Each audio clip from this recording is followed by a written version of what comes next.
പുണ്യവാൻ അബ്ദുറഹ്മാൻ മൗലവി MCC. വാനിടത്തിൽ സ്വാഗതത്തിൻ ഘോഷമെന്തു ചൊല്ലാൻ വന്യപൂർവിക മഹാന്മാർ ചേർന്നു നൽകിയതെല്ലാം. ഒന്നാം ആകാശത്തേക്ക് MCC മരിച്ചിട്ട് ചെല്ലുമ്പോൾ അവിടെ സ്വീകരിക്കാൻ പോവാണ്. ആരാ പോകുന്നറിയോ? ആരാ കെ മൗലവി? അബൂബക്കർ റളിയല്ലാഹു പ്ലസ് ഉമർ റളിയല്ലാഹു പ്ലസ് ഉസ്മാൻ റളിയല്ലാഹു പ്ലസ് അലി റളിയല്ലാഹു പ്ലസ് ലുഖ്മാനുൽ ഹക്കീം റളിയല്ലാഹു. ഇത് എല്ലാവരും ചെല്ലാൻ വേണ്ടി എന്ത് ചെയ്തു വരും? പാഠപുസ്തകത്തിനുള്ളിൽ തിരികെ SSF സമരം ചെയ്തിട്ടാണ് അത് ഒഴിവാക്കിപ്പിച്ചത്. അറിയോ നിങ്ങൾക്ക്? എന്തൊരു കഷ്ടം. ഈ പുസ്തകം എപ്പോഴും പിൻവലിച്ചിട്ടില്ല കേട്ടോ. സ്മരണിക 2021 പരിഷ്കരിച്ച പതിപ്പാണിത്. ഇതുവരെ പിൻവലിച്ചിട്ടില്ല. അപ്പോൾ ഈ സമ്മേളനത്തിൽ പ്രമേയം പാസ്സാക്കലാണോ ഷിർക്കിൻ്റെ മാനദണ്ഡം? അങ്ങനെ ഉണ്ടോ? സമ്മേളനത്തിൽ പ്രമേയം പാസ്സാക്കിയാൽ അത് ഷിർക്കായി. ഇല്ലെങ്കിൽ മദ്ഹ് പറയുക, സ്നേഹം പ്രകടിപ്പിക്കുക, അതിന് പുതിയ ശൈലികൾ ഉണ്ടാക്കുക എന്നുള്ളത് എല്ലാവരും സ്വീകരിക്കുന്നതാണ്. പക്ഷേ ആദ്യം നമുക്ക് ആരെയാണോ മദ്ഹ് പറയുന്ന അയാളുള്ള സ്നേഹം വേണം, മഹബത്തുള്ളിൽ വേണം. നബി സല്ലല്ലാഹു അലൈഹി വസല്ലം തങ്ങളോട് മഹബത്ത് ഉണ്ടാകുമ്പം നബി സല്ലല്ലാഹു അലൈഹി വസല്ലം കുറിച്ച് പറയും. ഇത് MCC അബ്ദുറഹ്മാൻ മൗലവി മുജാഹിദുകൾക്ക് വലിയ സേവനമൊക്കെ ചെയ്തു കൊടുത്ത ഒരാളാണ്. പുളിക്കൽ ജാമിയ സലഫിയൊക്കെ അയാളാണ് സ്ഥാപിച്ചതെന്നാണ് ഓർമ്മ. അയാൾ മരിച്ചപ്പോൾ മദീനത്തുൽ അവിടെ അദ്ദേഹത്തിൻ്റെ ശിഷ്യന്മാരെല്ലാം കൂടി ഉണ്ടാക്കിയ ഒരു സ്മരണികയാണ്. ഇതിൽ അവർ പറയുന്നത് നോക്കോ, ഞങ്ങൾക്ക് മദീനത്തുൽ ഉലൂമിലെ പൂർവ്വ വിദ്യാർത്ഥികൾ ആത്മീയമായ ജീവൻ നൽകിയത് മൗലവിയാണ്. ഇതൊരു മൗലവി കിതാബിലാണെങ്കിൽ വഹാബി എങ്ങനെ അർത്ഥം വെക്കുക? അള്ളാഹുവിൻ്റെ സ്ഥാനത്തേക്ക് ആരോ ഉയർത്തി? വലിയനെ ഉയർത്തി എന്ന് പറയും അല്ലേ? കാരണം ആത്മീയമായ ജീവൻ ആരാ നൽകുന്നത്? ജീവൻ നൽകുന്നത് അള്ളാഹുവാണ്. അതിനായത്തോതും ഹദീസോതും. എന്നിട്ട് കണ്ടോ, മൗലിയാക്കളെ അള്ളാഹുവിൻ്റെ സ്ഥാനത്തേക്ക് ഉയർത്തി. ഇതാണ് മൗലിദിലുള്ള ശിർക്ക് എന്ന് പറയും. ഇതിൽ പറഞ്ഞു നോക്കോ, ഞങ്ങൾക്ക് ആത്മീയമായ ജീവൻ നൽകിയത് മൗലവിയാണ്. അദ്ദേഹം ഞങ്ങളെ മനുഷ്യരാക്കി. അദ്ദേഹം ഞങ്ങളെ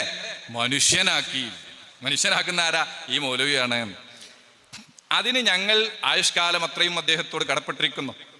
എന്നിട്ട് പറയാ, ത്യാഗത്തിൻ്റെയും സേവനത്തിൻ്റെയും പ്രതീകമായിരുന്ന ആ മഹാനോടുള്ള സ്നേഹാദരങ്ങൾ ഞങ്ങളുടെ ഹൃദയത്തിൽ അലയടിച്ചു കൊണ്ടിരിക്കുകയാണ്. അതിൻ്റെ ലഘുവായൊരു ബഹിർപ്രകടനമാണ് ഈ സ്മാരക ഗ്രന്ഥം.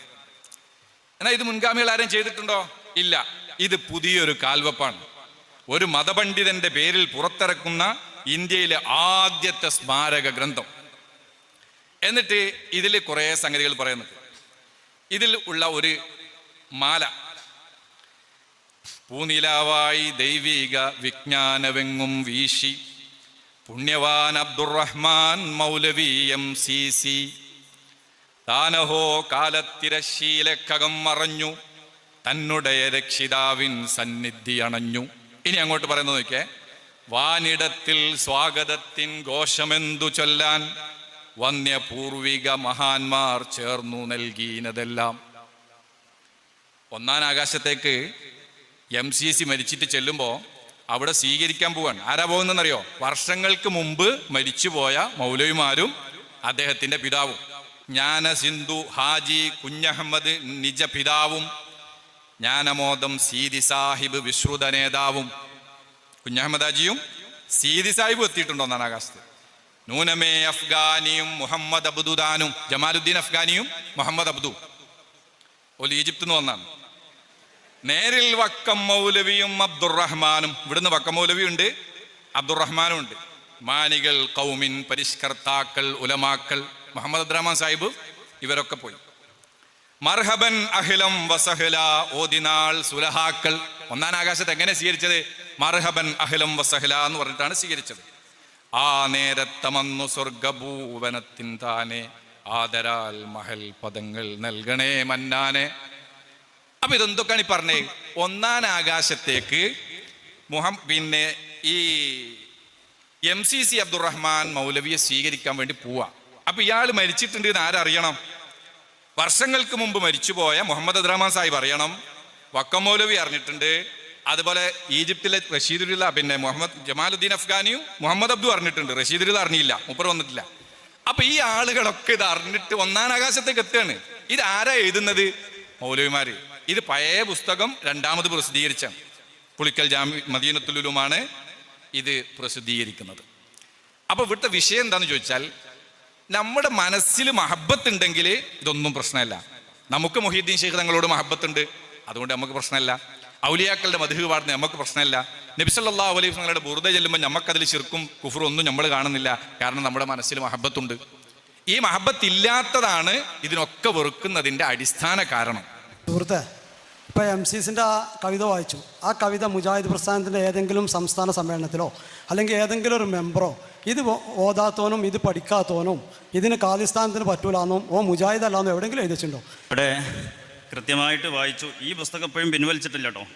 സ്മരണിക 2021 പരിഷ്കരിച്ച പതിപ്പാണിത്. ഇതുവരെ പിൻവലിച്ചിട്ടില്ല.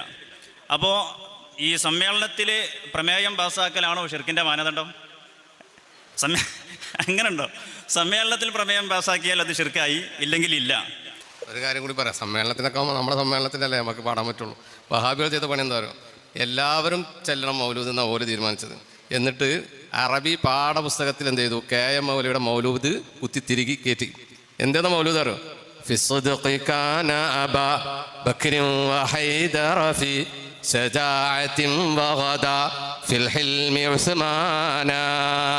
وكان في عدله بين الورى عمرا وفي نصيحته للناس لقمانا. KM മൗലവി ആരായിരുന്നു അറിയോ? Abubakar plus Umar plus Usman plus Ali റളിയല്ലാഹു അൻഹു സമം അല്ല, ഇനി ഒരാൾ കൂടി ഉണ്ട്. وكان في عدله بين الورى عمرا وفي نصيحته للناس لقمانا. നീതി സ്ഥാപിക്കുന്ന വിഷയത്തിൽ ഉമർ റളിയല്ലാഹു അൻഹു, ഉപദേശം നൽകുന്ന വിഷയത്തിൽ ലുഖ്മാനുൽ ഹക്കീം റളിയല്ലാഹു അൻഹു ആയിരുന്നു. അപ്പോൾ ആരാ KM മൗലവി? അബൂബക്കർ റളിയല്ലാഹു അൻഹു പ്ലസ് ഉമർ റളിയല്ലാഹു അൻഹു പ്ലസ് ഉസ്മാൻ റളിയല്ലാഹു അൻഹു പ്ലസ് അലി റളിയല്ലാഹു അൻഹു പ്ലസ് ലുഖ്മാനുൽ ഹക്കീം റളിയല്ലാഹു അൻഹു. ഇത് എല്ലാവരും ചെല്ലാൻ വേണ്ടി എന്ത് ചെയ്തു അറിയോ? പാഠപുസ്തകത്തിനുള്ളിൽ തിരികെ SSFകാർ സമരം ചെയ്തിട്ടാണ് അത് ഒഴിവാക്കിപ്പിച്ചത്. അറിയോ നിങ്ങൾക്ക്? എന്തൊരു കഷ്ടം. ഇതാണ് സ്നേഹം ഉണ്ടെങ്കിൽ. ഓരോ അവരെ നേതാക്കളെ സ്നേഹിക്കുന്നു, നമ്മൾ നമ്മളെ നേതാക്കളെ സ്നേഹിക്കുന്നു. അവരില്ലാത്തത് പറയുന്നു, നമ്മളുള്ളത് പറയുന്നു.